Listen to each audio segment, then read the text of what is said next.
Quand NaNoWriMo, avril 2020, jour 12. Le problème en s'arrêtant en plein milieu d'une action, c'est qu'après l'action, on doit commencer autre chose. A priori, je n'ai pas trop de problèmes pour débuter de nouveaux chapitres ou de nouvelles scènes dans mes romans. Mais là, je me retrouve un peu confrontée à un coup de mou. Je repère certaines fautes dans mon plan. Je remarque qu'il va être difficile d'introduire un nouvel événement après ce moment croustillant dont je vous parlais hier. Je tente du coup de faire autre chose, de flâner un peu sur le net, de regarder des vidéos YouTube. Il faut dire que là, 14h36, c'est le moment où j'ai un creux de productivité. Qu'il s'agisse du travail ou de l'écriture, j'ai toujours un creux. Il y a quelques années, comme je vous le disais l'autre fois, je pouvais écrire des journées entières. 8 heures d'affilée s'il fallait, avec juste du thé ou de l'eau et mon inspiration. Évidemment, mes doigts qui courent sur le clavier aussi. Depuis la fin de mon premier roman, Les Inséparables, dont je vous parle sur mon blog et sur différentes plateformes, j'ai remarqué que mon rythme d'écriture a beaucoup changé.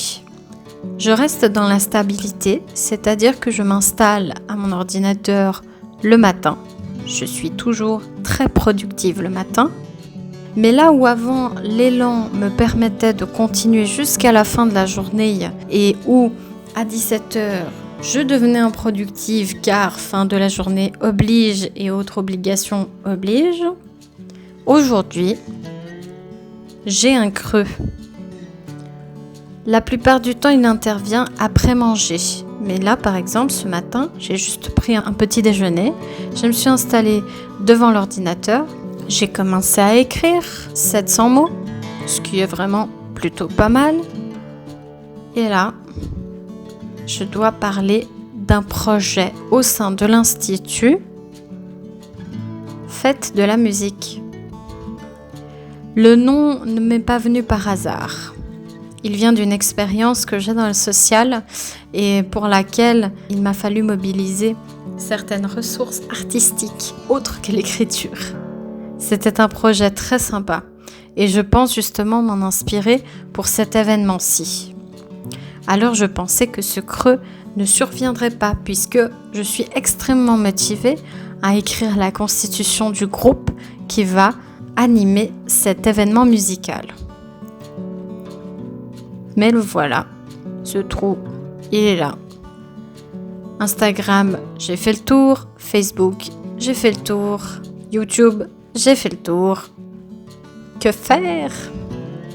Eh bien, je crois que je vais simplement rejoindre mon aimé sur le canapé. Et soit nous allons nous perdre dans une série, dans un film, ou alors dans la lecture audio du Sorceleur. J'ai récemment découvert ce plaisir du livre audio que je n'aurais spontanément pas acheté ou découvert comme ça, par hasard. Mais c'est une bonne alternative.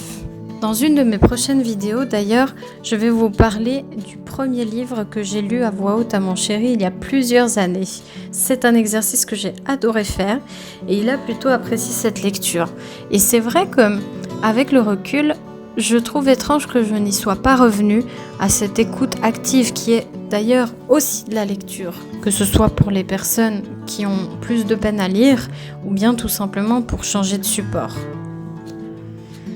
Alors voilà, nous avons commencé à lire ce livre audio et bien que le style ne soit pas folichon, l'envie de connaître des détails en plus de la série dans laquelle nous nous sommes plongés me fait forcément envie.